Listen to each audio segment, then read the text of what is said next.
Day.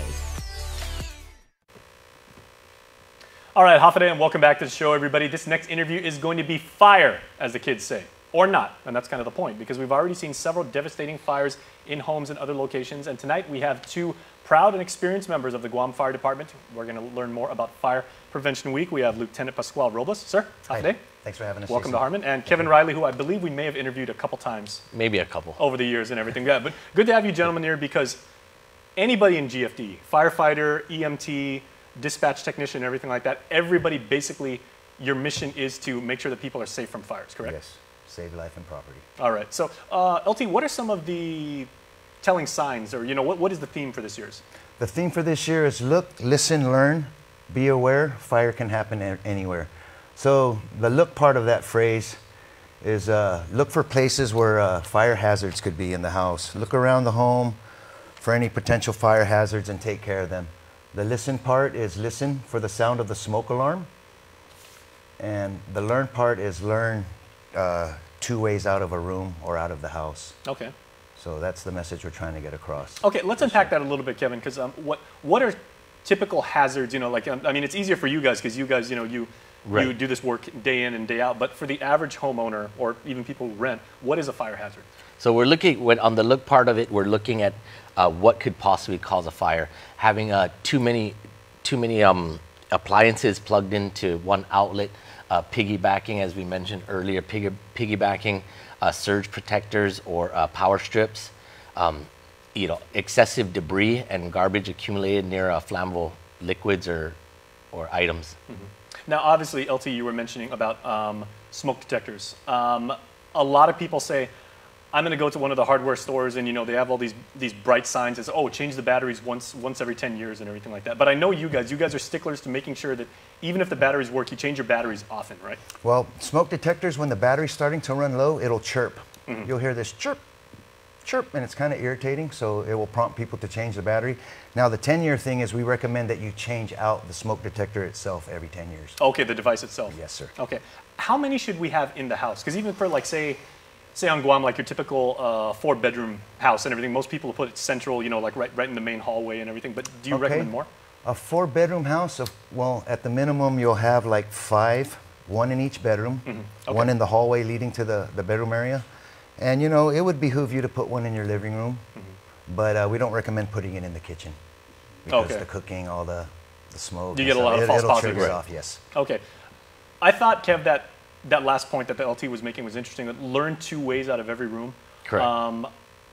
Most people would have, like, say like a child's room or something like that. They have like the main door. Again, it leads to the hallway. Does this mean like maybe the hallway, if they're on the 2nd floor, find a way to get like to downstairs? Well, when we say 2 ways of getting out, what we're referring to is the doorway and the window is inclusive. Windows are inclusive of escape routes to get out of the home in case of a fire. Okay. Do you guys still do those talks? Because when I was a young person going to public school here, GFD would always come out and they talk about, making the family escape plans. Yes. And making those. They were so inspirational. I mean, so many people in GFD were like, you guys have to do this. Tell your moms, tell your dads. Yeah, so that's a major part of Fire Prevention Week. Our units in the villages, they go out to the schools in their area of coverage and they educate the kids like that. Mm-hmm. And they do static displays, show off the equipment.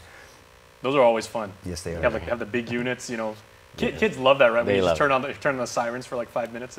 Definitely. Okay. What else should people know about Fire Prevention Week, as far as, not only where you guys are going to be, but what they can do to be better stewards? And, so we don't have to always call like GFD and like, oh, I think there might be an emergency, something like that, where we can better secure our own homes. Well, children learn by example, so parents should teach their kids fire safety from a young age, because kids are intelligent, from a very young age. They understand, and when you start them early, they'll learn.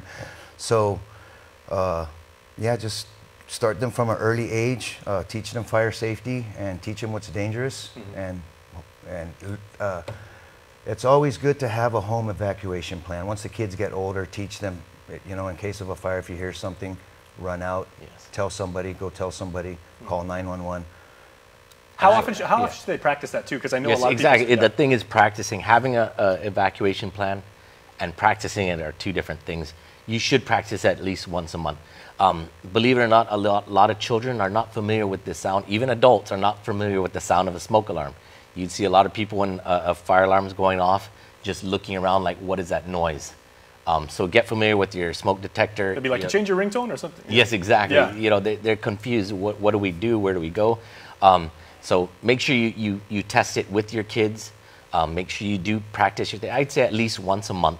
How to get out of the house, your 2 egresses from each bedroom, and then how to meet. Again, remember, accountability is a big part. Meeting in front of the house, away from the fire, and getting your accountability. You know, we've had, unfortunately, many instances where we go and how many people are in the house? Well, there's 5 of us, but I'm not sure. I think there might be 1 inside still, or, you know, we're all safe. But accountability after it happens, and meeting up and meeting at that point to count each other off. Okay, real quick, we got about 20 seconds left. Where can people go if now they want to make their own, you know, fire evacuation plans for their house? Maybe they can, you know, do it as a family activity. They can draw it, print it out on the computer. Where should they go for more information on how to make the best fire evacuation plan they can? Well, this week, as a matter of fact, being Fire Prevention Week, we're having activities at the Micronesia Mall on Sunday, the 7th.